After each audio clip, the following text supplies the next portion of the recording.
दोस्तों नमस्कार। आज हम लोग चर्चा करेंगे मीन लग्न वालों का कि दिसंबर 2024 का महीना गोचर के हिसाब से किस प्रकार की ऊर्जा लेकर आ रहा है। तो अगर हमारी जन्म कुंडली में यहाँ 12 का अंक लिखा है तो ये मीन लग्न वालों की कुंडली कहलाएगी। और इस महीने में जो पहला परिवर्तन हो रहा है वो है शुक्र का। शुक्र 3 तारीख को 3 दिसंबर को धनु राशि से निकलकर मकर राशि में पहुंच जाएंगे।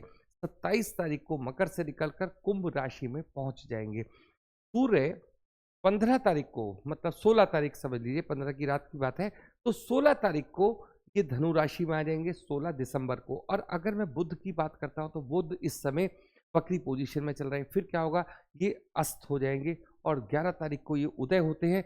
16 दिसंबर को ये मार्गी पोजीशन में आ जाएंगे और वृश्चिक राशि में ही अभी भ्रमण करेंगे। अगर हम बात करते हैं देखिए मंगल की, तो मंगल इस समय कर्क राशि में चल रहे हैं और आपको पता है कि मंगल इस समय नीच की राशि में चल ही रहे हैं, है ना। और उसके बाद 7 तारीख को 6 की रात को 7 तारीख को ये वक्री पोजीशन में आ जाएंगे और चलते कहाँ रहेंगे, कर्क राशि में ही चलते रहेंगे। गुरुदेव बृहस्पति की बात करते हैं, पूरा का पूरा महीना वृषभ राशि में गोचर करेंगे और वक्री पोजीशन में गोचर करेंगे। अगर हम बात करते हैं राहु की, तो राहु मीन राशि में गोचर करेंगे, केतु कन्या राशि में गोचर करेंगे। और शनि की बात करते हैं तो ये कुंभ राशि में, अपनी ही राशि कुंभ राशि या आपके 12वें भाव में मार्गी पोजीशन में गोचर करते रहेंगे। अब इन सब ग्रहों का हमारे ऊपर क्या प्रभाव पड़ेगा, इस पर चर्चा करते हैं। तो सबसे पहले स्टार्टिंग हम लोग कहाँ से करते हैं, लग्नेश से स्टार्ट करते हैं।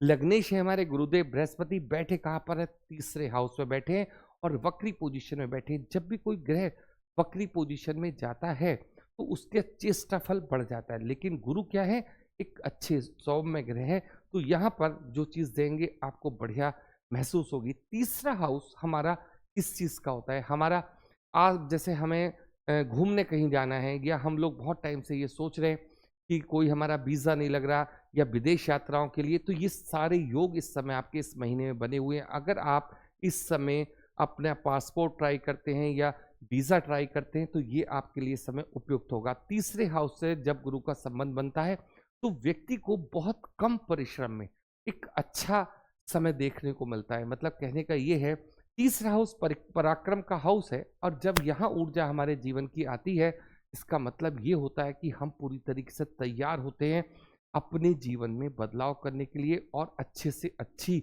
योजनाएं बनाने के लिए। तो बात करते हैं अब आपके, मैंने योजनाएं बनाने के लिए क्यों कहा, क्योंकि गुरुदेव बृहस्पति की राशि में ही इस समय क्या चल रहा है, राहु चल रहे हैं। और राहु फर्स्ट हाउस में क्या करते हैं, इनके अंदर एक नेचर होती है कि मुझे कैसे आगे बढ़ना है, मेरे किस तरीके के प्रोग्राम रहेंगे। तो राहु क्या है, केवल विचार है।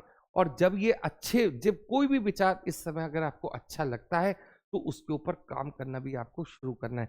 बात करते हैं हम आपके सेकेंड हाउस की, मालिक कौन है, मंगल बैठे कहाँ पर है, फिफ्थ हाउस में बैठे हैं। देखिए मंगल का सेकंड हाउस हमारा है लॉन्ग टर्म इन्वेस्टमेंट का, लेकिन इस समय किसी भी प्रकार से आप अगर शेयर मार्केट से जुड़े हुए हैं तो मंगल की जो पोजीशन इस समय आपके लिए रहेगी, ये बहुत ज्यादा प्रॉफिटेबल नहीं दिखाई दे रही। तो अगर आप लोग इंट्राडे से जुड़े हुए हैं तो थोड़ा सा अपने आप को वहां से हटाने का काम कीजिए, क्योंकि ये समय ज्यादा उपयुक्त नहीं है, मतलब लॉस होने की संभावनाएं ज्यादा दिख रही है। लॉन्ग टर्म के लिए कोई चीज खरीदना चाहते हैं तो अलग चीज है। अगर हम लोग बात करते हैं थर्ड हाउस की, गुरुदेव बृहस्पति बैठे हैं, मैंने आपसे क्या बोला, थर्ड हाउस हमारे पराक्रम का हाउस है, आस पड़ोस का हाउस है, छोटे बहन भाइयों का हाउस है। तो सबके साथ आपके संबंध भी बहुत शानदार रहेंगे। दूसरी बात यह कि अगर आप किसी भी चीज पर कुछ ज्ञान प्राप्त करना चाहते हैं, क्यों, क्योंकि आपको इस समय भाग्य से बहुत सारी चीजें मिलने के पूरे चांसेस बने हुए। क्यों, थर्ड हाउस पर सूर्य की दृष्टि भी आ रही है और बुध की दृष्टि भी आ रही है। किसी बिजनेस को ऑनलाइन लेके जाना चाहते हैं, समय बढ़िया चल रहा है, कम प्रयास में ज्यादा सफलता आपको देखने को मिलेगी। बात कर लेते हैं हम आपके फोर्थ हाउस की, और मालिक कौन है, बुध। बुध के पास आपकी कुंडली में दो भाव रहते हैं, एक चौथा भाव, एक सातवां भाव। मालिक कौन है, इसके बुध बैठे कहाँ है, भाग्य के स्थान पे। तो ये जो कॉम्बिनेशन आपको दिखाई दे रहा है, ये एक अच्छा कॉम्बिनेशन है। मेरा कहने का मतलब है, यदि आप कोई वाहन वगैरह भी खरीदना चाहते हो तो ये समय इस महीने उपयुक्त आपके लिए माना जा रहा है। मतलब बहुत सारी चीजें आपको भाग्य से ही प्राप्त होंगी। अगर हम लोग बात करते हैं फिफ्थ हाउस की, मालिक कौन है, चंद्रमा। वो तो गोचर करते रहते हैं 2.25 दिन में, लेकिन यहाँ बैठे हैं मंगल।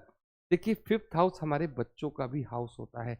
तो अगर कोई आपका बच्चों से कोई बातचीत वगैरह होती है, तो उसमें बच्चों मतलब क्रोध वाली, मंगल के स्वभाव वाली चीज आपको अवॉइड करनी है, क्योंकि छोटी सी बात पर ही क्या होगा, आपकी बात को बुरा मान लिया जाएगा। मतलब थोड़ा सा आपके अंदर भी एक तेजी वाली भाव देखा जाएगा उनके प्रति कि आप ऐसी बात मैंने बोला, आप करते क्यों नहीं। तो ये जो चीज है ये मंगल की है।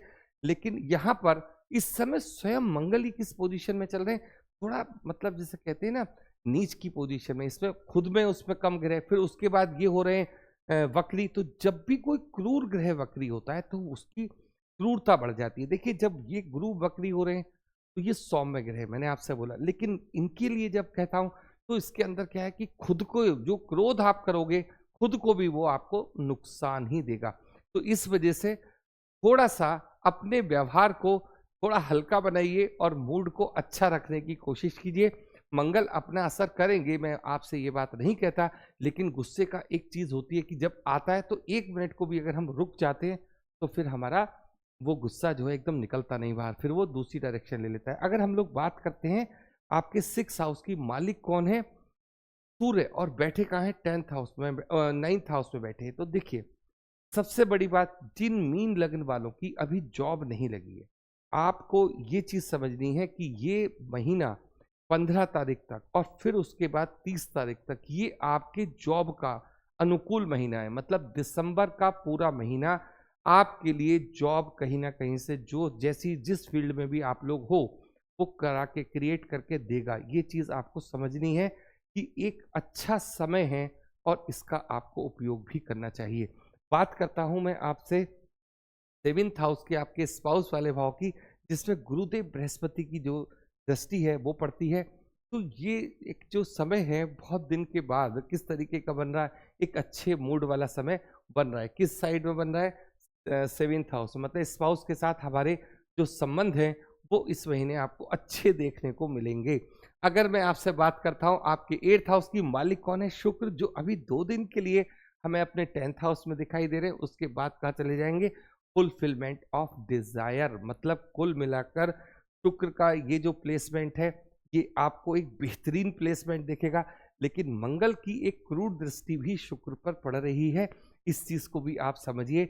मतलब कुछ भी आप अच्छा सोचोगे, कुछ जैसे शुक्र से संबंधित कोई गाड़ी या कोई भी वैभव की चीजें आप लेने की सोचोगे तो थोड़ा ना किसी का उस पर एक दृष्टि रहेगी। मंगल को हम लोग भाई भी कहते हैं, तो भाई भी आपसे इस समय ये पूछ लेगा कि भैया इतना पैसा खर्च करने की क्या आवश्यकता है। तो ये सारी चीजें भी आपको थोड़ा समझनी है।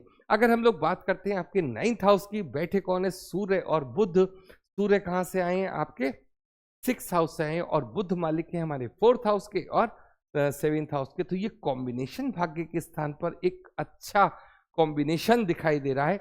लेकिन इसमें एक परिस्थिति क्या है, इस समय जो एट प्रेजेंट कंडीशन है, जो दिसंबर से शुरू होगी, ये बुध इस समय वक्री पोजीशन में चल रहे। उसके बाद आपको ये जो चीज दिखाई देगी, ये 10 तारीख के बाद एक अच्छा फल आपको देगी। तो अब मैं आपसे बात करता हूं आपके 10th हाउस की। 10th हाउस में बैठे इस समय शुक्र केवल 2 दिन के लिए यहाँ बैठे हैं, लेकिन इन 2 दिनों में भी आपको कहीं ना कहीं जो अट्रैक्शन वाली फीलिंग आएगी वो 10th हाउस में देखने को मिलेगी, जहां आप काम करते हो। और जब शुक्र, मैं अब 11th हाउस की बात करता हूं, जब शुक्र आपके 11th हाउस में आएंगे और उस पर दृष्टि किसकी जाएगी? मंगल की दृष्टि जाएगी। देखिए, उसके बाद 2 दिन के बाद मंगल क्या हो जाएंगे? 2-3 दिन बाद वक्री हो जाएंगे 6 तारीख को। तो ये जो कंडीशन है शुक्र पर मंगल की दृष्टि, इसका मतलब ये है कि कहीं ना कहीं उन लोगों के लिए थोड़ी सी प्रॉब्लम होती है जो थोड़ा किसी से प्यार वगैरह करते हैं। तो उसमें ये चीज समझ में आनी है कि कहीं ना कहीं जो चीज आप कर रहे हो उसे थोड़ा छुपा कर कर रहे हो, लेकिन वो थोड़ा उजागर होगी और उसमें थोड़ा एक झगड़ा होने की भी संभावना है। ये चीज मैं आपको बताना चाहता हूँ। अगर हम लोग बात करते हैं आपसे आपके 12th हाउस की, मालिक कौन है? शनि अपने ही घर में बैठे हैं। और अगर मैं आपसे बात करता हूं कि 2 घर के ये मालिक होते हैं, एक 11th हाउस के, एक 12th हाउस के, तो शनि तो इस समय पूरी तरीके से मार्गी पोजीशन में है, आपके खर्चे कराने के मूड में है।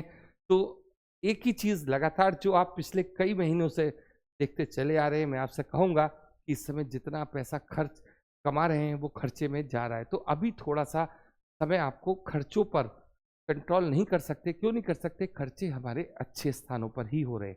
जहाँ जहाँ जरूरत है वो शरीर वहीं पर वो खर्चा करा रहा है। मेरे कहने का मतलब है कि फिजूल खर्ची वाली बातचीत आपने नहीं देखी होगी अपने अंदर, लेकिन थोड़ा सा जो स्ट्रेस होता है ना कि मेरे पास पैसे की बचत अभी नहीं हो पा रही, तो थोड़ा समय आपको अभी इसके लिए रुकना पड़ेगा। लेकिन अगर कहीं आप इन्वेस्टमेंट करना चाहते हो तो ये समय, ये महीना आपके लिए अनुकूल भी साबित होगा। कुछ पैसा अगर आपके पास हो और आप इन्वेस्ट करना चाहते हो तो आपके लिए महीना अच्छा साबित होगा, लेकिन इंट्राडे के लिए नहीं, लॉन्ग टर्म के लिए। ये बात मैंने आपसे बोला क्योंकि इंट्राडे बात का अर्थ गलत ना निकाले, क्योंकि यहाँ पर मंगल एक अच्छी पोजीशन में नहीं है इंट्राडे वाली।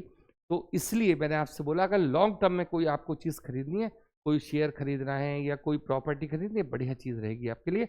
तो जिन लोगों की अभी मैरिज नहीं हुई है, मीन लग्न वाले जो बहुत टाइम से ये सोच रहे हैं जी मैरिज का कोई अच्छा प्रपोजल नहीं आ रहा, तो देखिए ये प्रपोजल आपको इस महीने आता हुआ दिखाई देगा।